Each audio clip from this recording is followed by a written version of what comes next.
ஏன்னா நம்மளுடைய முதல் கள பயணத்தை தொடங்கினதே பரந்தூர்ல இருந்துதான்.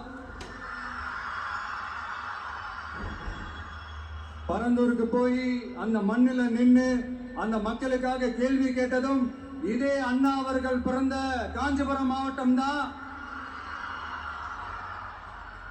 இன்னைக்கு ஒரு பெரிய மனவேதனைக்கு அப்புறம் இந்த மக்கள் சந்திப்பு நிகழ்ச்சிக்கு வந்திருக்கிறதும் அதே அண்ணா அவர்கள் பிறந்த காஞ்சிபுரம் மாவட்டம் தான்.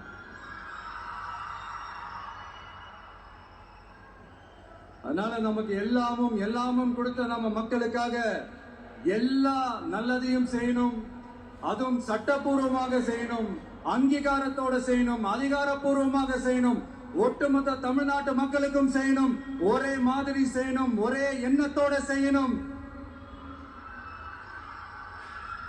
அந்த ஒரே லட்சியத்தோட தான் நம்ம அரசியலுக்கே வந்திருக்கிறோம். அதனாலதான் மக்களிடம் செல் அப்படின்னு சொன்ன அண்ணாவை கையில் எடுத்தோம். அவங்க சொன்ன மாதிரி மக்களை நோக்கி போறோம்.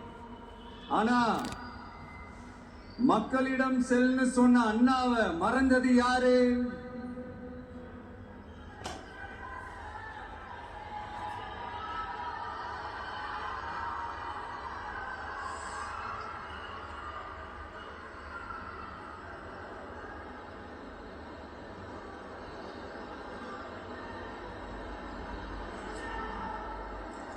கொள்கையா? அதனப்பா கிலோ என்ன விலை என்னன்னு கேட்கிற அளவுக்கு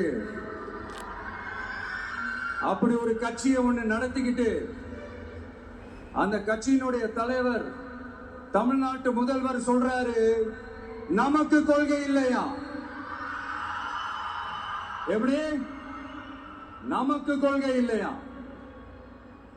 பிறப்புக்கும் எல்லா உயிருக்கும்னு ஒரு அடிப்படை கோட்பாட்டை நம்ம கட்சியினுடைய ஒரு முக்கிய கோட்பாட்டை அறிவிச்ச நமக்கு கொள்கை இல்லையா? எல்லாருக்கும் எல்லாமும் கிடைக்கணும், சமூக நீதி கிடைக்கணும், அந்த சமூக நீதி உண்மையான சமூக நீதியா இருக்கணும், சாதிவாரி கணக்கெடுப்பு நடத்தணும்னு ரொம்ப ஸ்ட்ராங்கா சொன்ன நமக்கு கொள்கை இல்லையா? CAA அறிவிச்சதுக்கு அப்புறம் அப்ப நம்ம கட்சி ஆரம்பிக்கிறதுக்கு முன்னாடியே எதிர்த்த நமக்கு கொள்கை இல்லையா? வகுப்பு சட்டத்தை எதிர்த்து உச்ச நீதிமன்றத்துக்கு முதல்ல போன நமக்கு கொள்கை இல்லையா? நீட்ட வந்தா ஒழிச்சிருவேன், நீட்ட வந்தா அழிச்சிருவேன், ஆட்சிக்கு வந்தவனே ரத்து செய்யறது நீட்ட தான், அப்படி இப்படின்னு கதையெல்லாம் விடாம கல்விய மாநில பட்டியல சேர்க்கணும்னு சொன்னதோட மட்டும் இல்லாம அதுக்கு ஒரு இடைக்கால தீர்வை சொன்ன நமக்கு கொள்கை இல்லையா? சமத்துவம் சம வாய்ப்புன்னு ரொம்ப ஸ்ட்ராங்கா சொன்ன நமக்கு கொள்கை இல்லையா? இப்படி கொள்கையை வெறும் பேச்சுல மட்டுமே பேசிக்கிட்டு எல்லா கொள்கையும் அண்டர் கிரவுண்ட்ல அடக்கி வச்சுக்கிட்டு என்னவோ இவங்களுக்கு மட்டும்தான் எல்லா கொள்கையும் குத்தகைக்கு எடுத்த மாதிரி இவங்க கொள்கையே கொள்ளை தானே. எப்படி? இவங்க கொள்கையே கொள்ளை தானே. இதெல்லாம் மக்களுக்கு யாருக்கும் தெரியாதுன்னு நினைச்சிட்டு இருக்கீங்களா?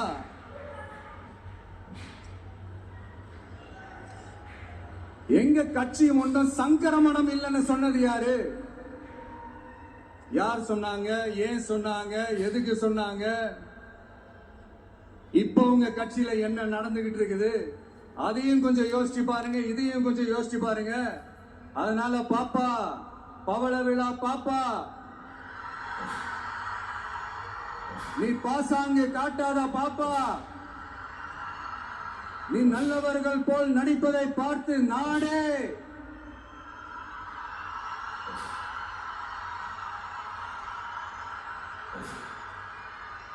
பாப்பான்னு சொன்னோம். அப்ப கூட பாத்தீங்கன்னா பாப்பான்றது ரொம்ப ஆசையா பாசமா சாஃப்டா தான் சொன்னோம். அதையே நீங்க அதிர்ச்சியா எடுத்துக்கிட்டீங்கன்னா அதுக்கு நாங்க என்ன பண்றது? அதே நீங்க விமர்சனம்னு சொன்னீங்கன்னா நாங்க என்ன பண்றது?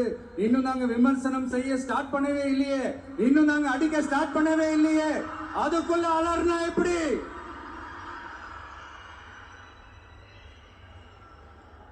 அதனால உங்க அரசவை புலவர்கள் யாராவது இருந்தாங்கன்னா கர்ச்சீஃப் எடுத்து அவங்க கண்ணீரை துடைத்து விடுங்கள். சரி, அது அவங்க பிரச்சனை, அவங்க பார்த்துக்கிட்டோம்.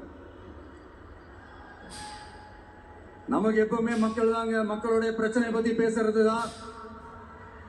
இன்னைக்கு நம்ம காஞ்சிபுரம் மாவட்டத்துக்கு வந்திருக்கிறோம்.